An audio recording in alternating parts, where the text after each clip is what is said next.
последнее время, уверен, и вам, так же, как и мне, поступают жалобы от людей по ходу так называемой этой избирательной кампании, потому что она не началась, что меня возмущает особенно. В Минске, в других городах, это характерно для городов, частные компании увольняют людей.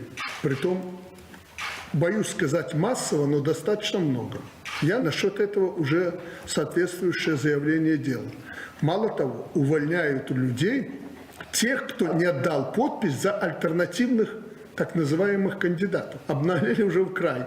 А ты там за Петрова Сидорова не расписался, уходи. Я ведь просил не увольнять людей еще в начале года. Из-за этой пандемии, дело здесь не в выборах. Нет, начали выкидывать, и главное уже обнагления не бояться. А ты там за своего Лукашенко, ну так иди на улицу. Это что такое? И ведь вот я несколько человек жалоб получил, попросил проверить, выкидывают людей беззащитных.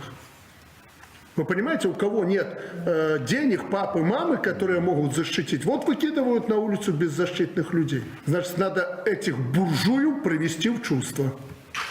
Мы никому не должны позволить обидеть простого человека.